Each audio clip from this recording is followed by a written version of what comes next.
Hello, friends, thank and you. welcome into the Cowboys Report presented by BetDSI, the Internet's #1 sportsbook. I am your host, Tom Downey, here to break down some grades from the Cowboys' much-needed win over the Detroit Lions. It wasn't always pretty, but a win was a win, and it was a needed one for the Cowboys. So we'll start things off here with some offensive grades. Look, they were not perfect this week, but they were definitely better against the Detroit Lions. So I will give the offense for this one a B. Look, they need to be better on a lot of different areas, but from what we saw to week 3 to week 4, I'll take that every time. Now, one big note here overall, and I'll make note of this in general, is that the Cowboys are much better on offense when they are ahead of the chains. Guess what happened against the Lions? They were ahead of the chains. They were able to stay on script and on schedule.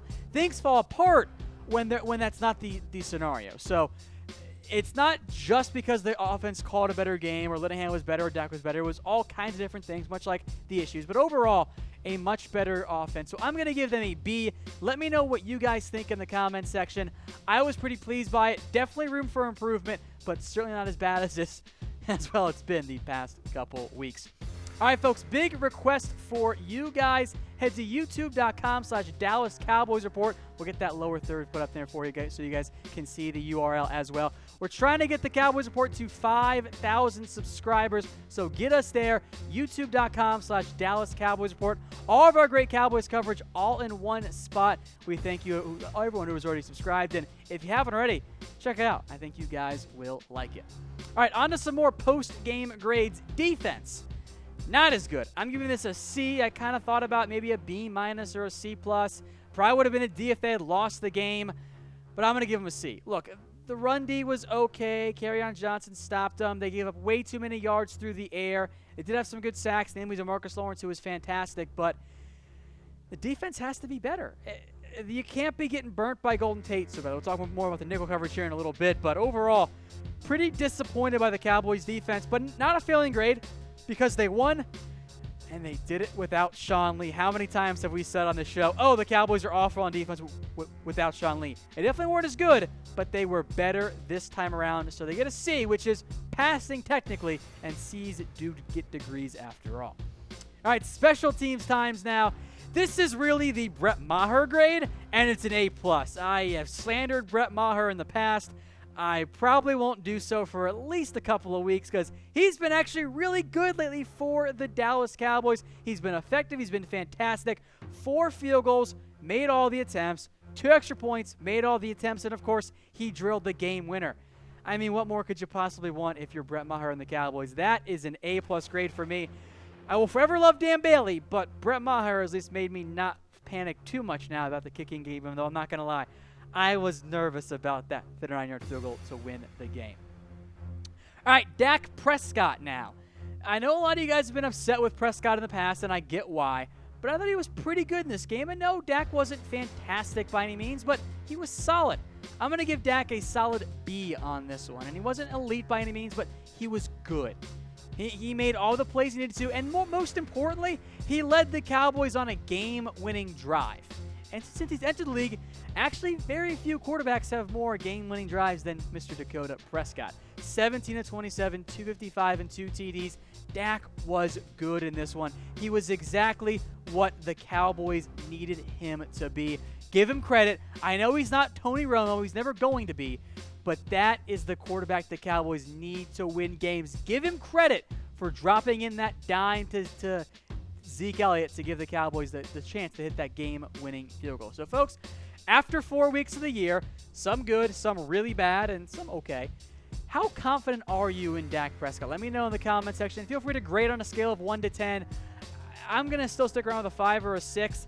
It's the skill guys that need to be better as well to help out Dak Prescott, the play calling too. And, of course, Dak needs to be better as well. He'll admit that as well. But overall, you got to feel at least a little bit better about Dak after Week 4's win against the Lions. Today's show is brought to you by BetDSI. Go to chatsports.com/bet. Use promo code Cowboys120 for a 120% deposit bonus. I bet on the Cowboys this week, the money line only, which is good because it was a push on the spread, but I want some money. You can too. If you use promo code Cowboys120, you get a 120% deposit bonus at chatsports.com/bet. All right, some more post-game grades for the Dallas Cowboys. This one was easy, right? Zeke Elliott, A+. He was unbelievably good in this one. Zeke did everything you could possibly want for the Cowboys. 25 carries, 152 yards, had 88 receiving yards, 1 touchdown. What more did you want? The Cowboys threw the ball to Zeke, and good things happened. Maybe they should make him into their David Johnson. Just a thought, Scott Linehan.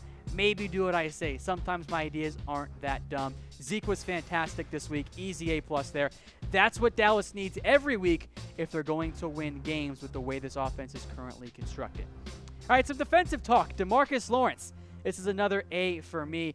The entire defense had some issues as a whole, but DeMarcus Lawrence did not. He was downright fantastic. 7 tackles, 33 sacks, throwing 3 tackles for loss too.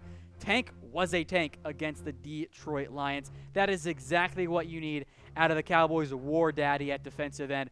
Utterly fantastic. Continues to impact pretty much almost every snap he's on there. If he's not getting the sack, he's getting some pressure, some penetration. He's been fantastic. So, folks, will Tank lead the NFL in sacks this year? Type Y for yes, type N for no. I wouldn't be surprised. I think there's a real chance, and by the way, I think you can still bet on those odds at BetDSI. Tank was not the betting favorite to open the season. All right, so 3 more grades to go through here. Some negative one here coming up, or at least a negative one coming up here. The nickel corners. It wasn't good. Anthony Brown, they played Jourdan Lewis some, and he got burnt badly by Golden Tate. Anthony Brown did not get deep enough on another Golden Tate catch. All in all, Tate torched the Cowboys. 8 receptions, 132 yards, 2 TDs, and 17 yards per catch. He was fantastic, played the slot receiver role to a T, and this is my fear with Anthony Brown. You have to trust him. He sometimes gets burned. He's been great before this, but he struggled badly this week. This might have been an F, actually, if the Cowboys had lost the game, but I guess we'll give the nickel corners a little bit of a bump there. All right, coaching staff time. I know you guys all want to talk about this one. Jason Garrett, I'll give a B.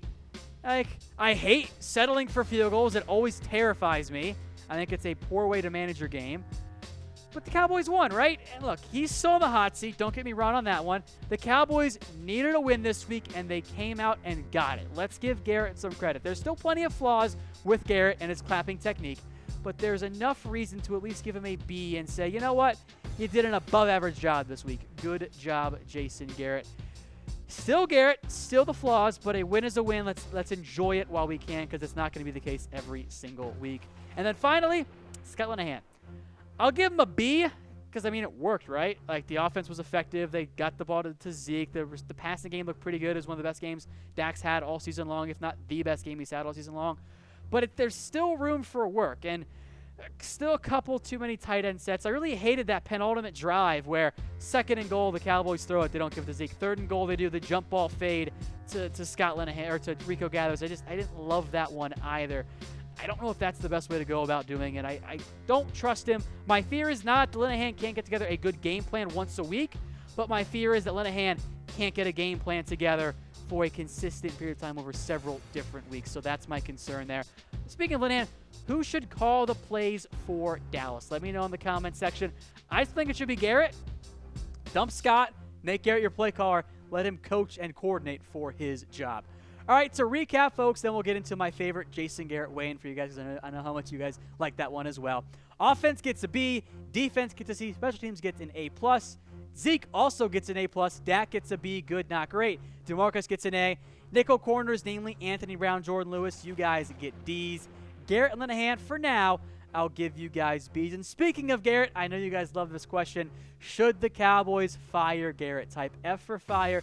Type K for keep. I'll be sure to respond in the comment section, and stay tuned for our next Cowboys Report coming at you on Tuesday.